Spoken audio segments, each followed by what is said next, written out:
आइए सुनते हैं गौतम अडानी की success story. Voice over by Shrikant Sinha. शुरू करने से पहले मैं आपसे रिक्वेस्ट करूंगा कि आप हमारे चैनल को जरूर सब्सक्राइब कीजिए।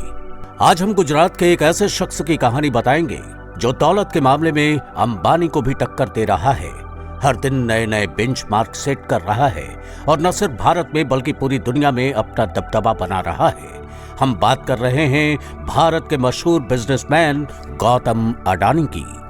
गौतम अडानी, जिन्हें एक वक्त था कि आर्थिक तंगी के कारण पढ़ाई छोड़नी पड़ी थी, लेकिन आज ये एयरपोर्ट से लेकर बंदरगाह और कोयले से लेकर घर में इस्तेमाल होने वाले तेल तक से पैसा कमा रहे हैं। लेकिन बहुत ही कम लोग ऐसे हैं जो इनके बारे में जानते हैं।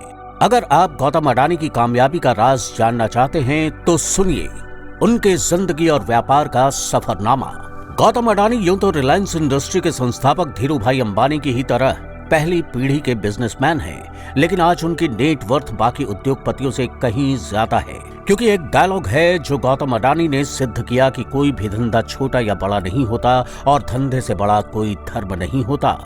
अब हम ऐसा इसलिए कह रहे हैं क्योंकि समय के साथ अडानी को जो भी धंधा मिला उन्होंने उसे पूरे मन से किया और सक्सेस होते चले गए। लेकिन उनके फर्श से अर्श तक पहुंचने का सफर काफी कठिनाइयों से भरा हुआ है। इनका जन्म 1962 में अहमदाबाद के एक आर्थिक रूप से कमजोर परिवार में हुआ।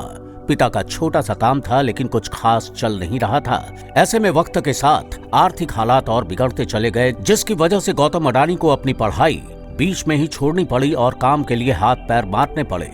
इसी बीच वो बड़े शहर बड़ी उम्मीदें लेकर कम उम्र में ही मुंबई आ गए, जहां शुरुआत में तो काफी संघर्ष करना पड़ा, लेकिन कुछ वक्त के बाद उन्हें एक डायमंड सप्लायर के यहाँ नौकरी मिल गई।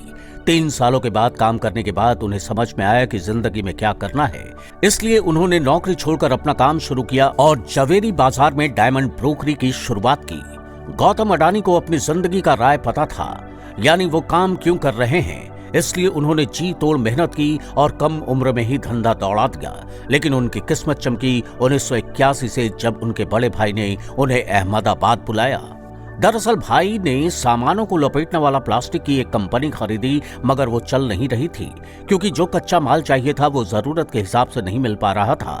बाहर देशों से कच्चे माल को इंपोर्ट करना पड़ रहा था। ऐसे में इसे एक अवसर के तौर पर देखते हुए अडानी ने कांडला पोर्ट पर प्लास्टिक ग्रेन्यूल्स का आयात शुरू किया और 1988 में शुरू की अडानी एक्सपोर्ट, जिसका नाम बदलकर बाद में अडानी इंटरप्राइजेस कर दिया गया। इसमें धातु, एग्रीकल्चर प्रोडक्ट और कपड़े की कमोडिटी ट्रेडिंग होती थी। काम चल पड़ा तो कुछ ही साल में ये कंपनी और अडानी इस बिजनेस से बड़ा नाम बन गया और फिर 1994 में अडानी इंटरप्राइजेस को शेयर बाजार में लिस्ट कर दिया गया। फिर साल आया 1995 का। ये वो साल था जिसने आज उनके इस मुकाम तक पहुंचने की नींव रखी, क्योंकि इस वक्त गुजरात सरकार पोर्ट डेवलपमेंट के लिए प्राइवेट कंपनी की तलाश कर रही थी। ऐसे में जैसे ही ये खबर अडानी तक पहुंची, उन्हें कमाई का एक और सोर्स नजर आया, इसलिए उन्होंने गुजरात के सबसे बड़े बंदरगाह मुंद्रा पोर्ट को ही खरीद लिया। मुंद्रा पोर्ट खरीदने के बाद 1998 में गौतम अडानी ने अडानी पोर्ट्स और लॉजिस्टिक कंपनी की शुरुआत की। वैसे इस बंदरगाह की खासियत के बारे में बताएं तो करीब 8000 हेक्टेयर में फैला ये पोर्ट आज भारत का सबसे बड़ा निजी बंदरगाह है और इस पोर्ट से पूरे भारत के लगभग 1/4 माल की आवाजाही होती है। साथ ही ये जगह स्पेशल इकोनॉमी जोन के तहत बना है, तो प्रोमोटर कंपनी को कोई टैक्स भी नहीं देना पड़ता है। इस जोन में power plant, private rail line और एक प्राइवेट एयरपोर्ट भी है। वैसे यहाँ गौर करने वाली बात है कि आज अडानी समूह देश के प्रमुख इंफ्रास्ट्रक्चर ग्रुप में से एक है। उनकी अडानी पोर्ट देश की सबसे बड़ी पोर्ट मैनेजमेंट कंपनी है और गुजरात, महाराष्ट्र, गोवा, केरला, आंध्र प्रदेश, तमिलनाडु और उड़ीसा जैसे 7 समुद्री राज्यों में इनके 13 डोमेस्टिक पोर्ट्स हैं।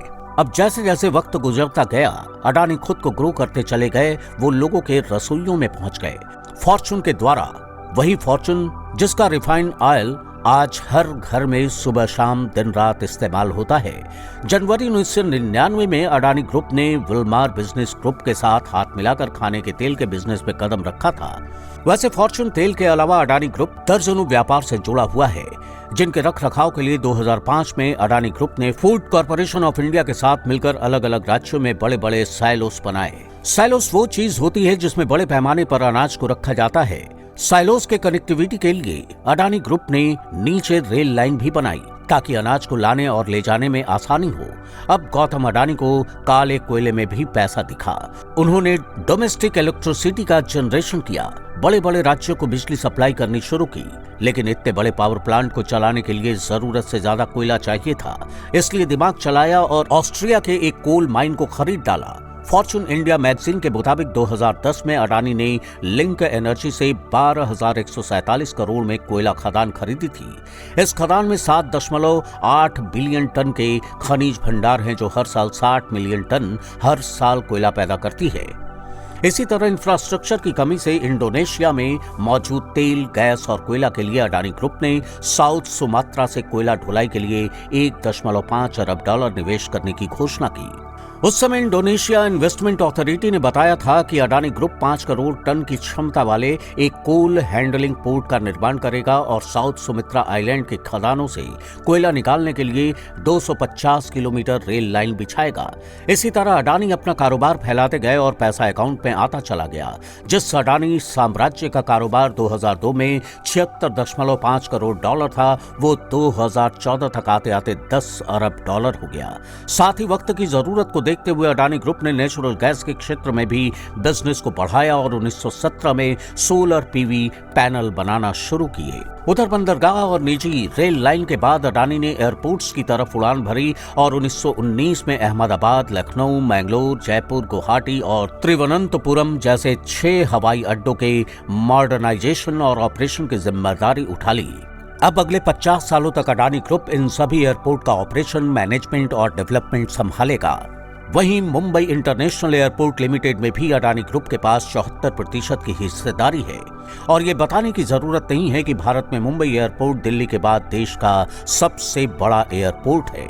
वैसे जिस तरह सुंदर आकार लेने से पहले सोने को खूब तपाया जाता है, ठीक उसी तरह गौतम अडानी को भी जीवन में कई तरह का ताप झेलना पड़ा।